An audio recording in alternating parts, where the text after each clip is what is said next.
Coríntios capítulo 6, versículo 9, quem achou diz amém. O texto diz assim, olha: não sabeis que os injustos não hão de herdar o reino de Deus?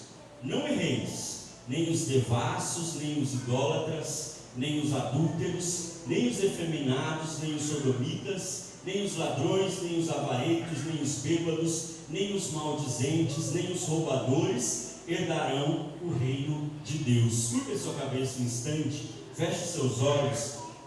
Espírito Santo, eu quero te agradecer nessa noite por tudo que o Senhor já tem feito, por tudo que o Senhor já tem falado, por tudo que o Senhor já tem movido no nosso meio. E eu quero te pedir, Pai, que o teu espírito de conhecimento, de sabedoria, de revelação venha sobre nós nessa noite, que abra, Senhor, o nosso entendimento e nos capacite para receber as verdades da tua palavra. Espírito Santo, penetra na alma de cada um aqui nessa noite, rompendo com as raízes de religiosidade que muitas vezes foram disseminadas dentro de nós, de todo engano, de todo conceito equivocado da tua palavra, e que hoje a verdade da tua palavra possa trazer luz sobre todas as trevas no interior de cada um aqui, e pela revelação da tua palavra, como o Senhor mesmo disse, nós possamos conhecer a verdade e sermos libertos por ela, em nome de Jesus. Amém. Amém? Então hoje nós vamos falar sobre esse texto, que ele fala justamente sobre uma referência que é muito utilizada aí para falar a respeito da homoafetividade.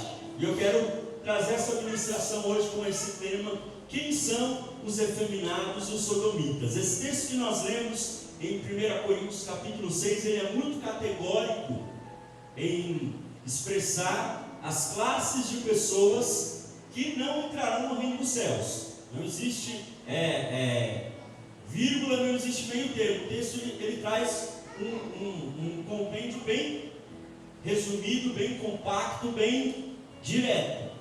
Ele diz que não herdarão o reino dos céus, que praticam essas coisas. E dentre as coisas que ele vai falando, de idolatria, de tudo mais, ele traz duas expressões que veio para a nossa língua, que veio para as nossas traduções há alguns séculos, que são os sodomitas e que são os efeminados.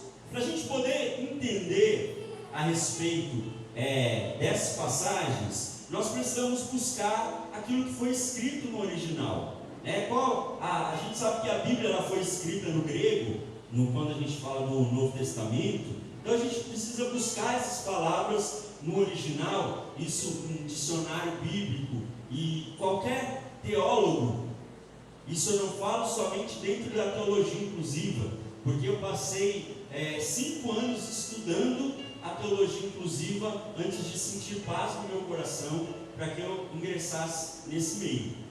E eu busquei pessoas que eram da minha confiança, teólogos com uma excelente formação, mas que eram contra a homoafetividade, que eram extremamente contra, e eu busquei aquilo que eu estava aprendendo na teologia, inclusive comparando com aquilo que eles tinham de entendimento, e eles mesmos me confirmavam todo esse entendimento. Então tudo isso que eu vou compartilhar aqui com você, qualquer teólogo, ele vai te confirmar isso, mesmo ele sendo contra a homoafetividade. Porque isso é realmente aquilo que estava no texto original. Então, a primeira expressão que a gente tem aí, dentro dessas duas que eu quero falar com você, é a respeito dos efeminados, onde lá no grego é utilizado uma palavra malakoi. Diga comigo, malakoi. Malakoi, ele tem o significado de mole, macio, e esse termo ele aparece 2 vezes no Novo Testamento. Eu acredito que por uma questão, e como eu tenho falado aqui essas semanas, quando a gente começa a estudar mesmo a fundo esse texto, nós vemos que houve toda uma tradução tendenciosa. Então, uma expressão que ela queria dizer mole, que ela queria dizer macio, de repente alguém falou: isso aqui é o efeminado. E se nós fôssemos pegar nesses textos, pensar neles ao pé da letra, então eu diria para você que um homossexual que ele não é efeminado, ele não se enquadra aqui. E a gente pensaria, nossa, por que Deus ele iria falar somente desse tipo? Né? Então, eu até coloquei essa informação para a gente poder comparar. Quando aparece essa expressão malakoi no Novo Testamento, a gente vê como que houve uma tradução realmente errada. A expressão malakoi ela só vai aparecer em 1 Coríntios 6, onde nós lemos, em Apocalipse 22:15. Olha o que o texto diz: mas ficarão fora os cães e os feiticeiros. Aqui novamente está falando daqueles que não vão ser salvos, que não vão herdar a salvação. Os feiticeiros, os que se prostituem, e aí utiliza-se a expressão malakoi. Olha como uma mesma expressão no grego, dentro de uma tradução para a língua portuguesa, em um texto ela é traduzida de uma forma. Por que aqui ela não é traduzida como efeminados?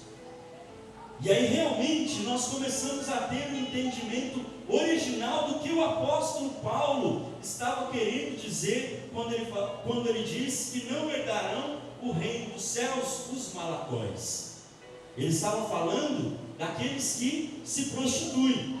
E aí é muito interessante, pode jogar aí, que eu comparei com a versão na NVI, até que é uma tradução que ela pega um pouco pesado se você for ler 1 Coríntios 6 nessa versão. E aí ele fala aqui, olha, fora ficam os cães, os que praticam feitiçaria e os que cometem imoralidades sexuais. A expressão malakoi foi traduzida por imoralidades sexuais, na nossa versão revista e atualizada, por aqueles que se prostituem. E aí quando nós pegamos esses dois significados, os que se prostituem e os que cometem imoralidades sexuais, nós estamos falando apenas de gays, de lésbicas? Não. Nós podemos, dentro do que se enquadra como prostituição, falar isso tanto no que seja numa vida heterossexual ou homossexual. Falarmos de imoralidade sexual tanto no que se refere a gays quanto no que se refere a heterossexuais. Paulo estava então falando a respeito de um determinado tipo de comportamento, assim como João depois traz as palavras ditas pelo próprio Jesus, e está dizendo: aqueles que se prostituem ou aqueles que cometem imoralidades sexuais, eles não vão herdar o reino dos céus. Seja essa imoralidade de qual tipo for, de qual origem for, é imoral, não vai herdar o reino dos céus. Está entendendo o que eu estou falando aqui? Vamos continuar então. Aí a outra expressão que nós temos são os sodomitas, que no grego é a palavra arsenokoitai. Você consegue falar? Arsenokoitai?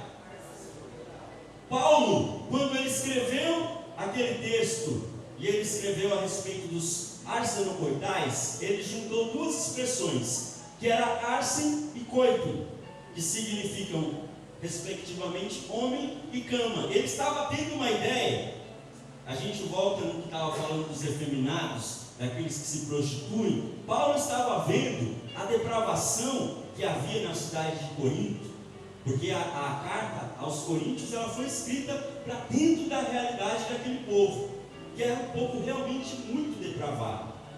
E aí Paulo estava vendo aquela realidade aonde homens se entregavam a imoralidades sexuais com outros homens em cultos pagãos para adorar a outros deuses, aonde meninos eram vendidos como prostitutos cultuais para ficar na porta do templo, para quem quisesse se prostituir com aqueles, em nome daqueles deuses, pudesse contratar os serviços desses garotos. Então, Paulo ele estava tendo essa ideia de homens que estavam deitando-se na cama com outros que estavam se prostituindo, que eram os efeminados. Você consegue entender como essas duas expressões, quando Paulo escreveu, já é como aquela brincadeira de telefone sem fio. Já brincou de telefone sem fio? Às vezes lá na ponta falou uma coisa, e aí quando chega lá no final, chegou completamente diferente. E infelizmente, no que se diz respeito a uma afetividade, existe esse preconceito e esse telefone sem fio passando de tradução para tradução, porque entenderam que que quando Paulo estava falando a respeito da imoralidade sexual e da prostituição, ele estava se referindo apenas a 2 homens ou então 2 mulheres. E aí nós seríamos ignorantes demais em dizer que só existe moralidade sexual no nosso meio. Nós iríamos ignorar o que a gente vê aí nos carnavais da vida, entre 2 homens, entre homem e mulher, né?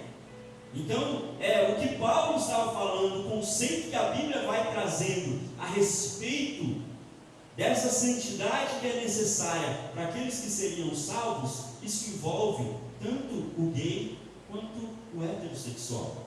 Só que ainda não ficaram satisfeitos, pode continuar, pode descer, a gente já falou isso. Aí não satisfeitos, passa mais um que eu já falei sobre isso. Não tem o versículo. Se você abrir 1 Coríntios, eu achei que eu tinha separado aqui. Alguém tem uma Bíblia NVI aí? Se você abrir, NVI a sua? Abre aí, 1 Coríntios 6, 9 e 10. Lê bem alto aí pra gente, pastor Rich. Vocês não sabem que os perversos não herdarão o reino de Deus? Não se deixem enganar, nem morais, nem idólatras, nem adúlteros, nem homossexuais passivos ou ativos, nem ladrões, nem avarentos, nem alcoólatras, nem caluniadores, nem trapaceiros herdarão o reino de Deus. Você conseguiu entender o tamanho do preconceito através dessas traduções? A NVI é o que a gente tem de hoje mais próximo da nossa linguagem no dia de hoje. E aí entenderam que aqueles homens que estavam, os sodomitas e os efeminados, que Paulo estava falando, e nunca ele utilizou a expressão sodomitas para se referir a aqueles homens, ele estava falando, como eu te falei, sobre os arsenocoitais, os homens que estavam se deitando na cama com outros homens para se prostituir em cultos idólatras.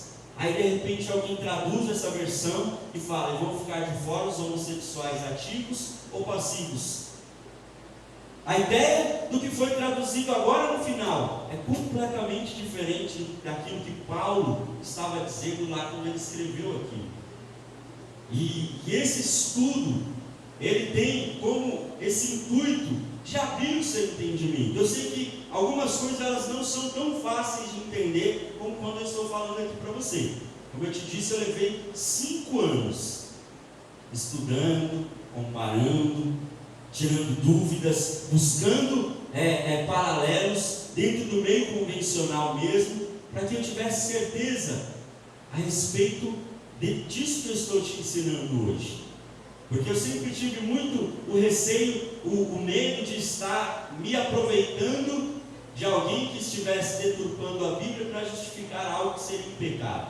Então eu quis ter todo esse zelo antes de decidir, antes de ter a confirmação do Espírito Santo a respeito dessas verdades. Então quando nós lemos esse texto de 1 Coríntios 6,10, que foi traduzido aí por sodomitas e efeminados, ou na versão, como nós ouvimos aqui o pastor Andy lendo, homossexuais ativos ou passivos, na verdade nada havia de parecido com o que o apóstolo Paulo estava escrevendo lá atrás. A Bíblia, e a gente entende, se você depois assistir todos os vídeos dessas 4 ministrações que nós tivemos, toda a condenação bíblica, nesse sentido, ela está sempre voltada à relação sexual sem nenhum tipo de compromisso. A relação sexual que esteja fora de uma aliança, que esteja fora de um compromisso, isso a Bíblia vai condenar, seja entre 2 homens, seja entre 2 mulheres, seja entre um homem e uma mulher. O perfil daquilo que Deus estabeleceu para nós, para que nós possamos nos relacionar e a relação sexual ela possa ser feita dentro de um compromisso, dentro das responsabilidades que ela traz sobre si. Nós, ainda se eu abrir um parêntese aqui para você e começar a falar das implicações espirituais de relações sexuais, eu ficaria aqui por mais horas falando para você a respeito das ligações que nós vamos formando no mundo espiritual quando nós começamos a ter relações sexuais indistintamente com diversos tipos de pessoas, hoje com um, amanhã com o outro, depois com o outro. Por isso, esse cuidado de Deus em nos alertar para que nós nos guardássemos, em nos alertar para que nós pudéssemos realmente viver uma vida de santidade, seja você um heterossexual ou seja você um homossexual.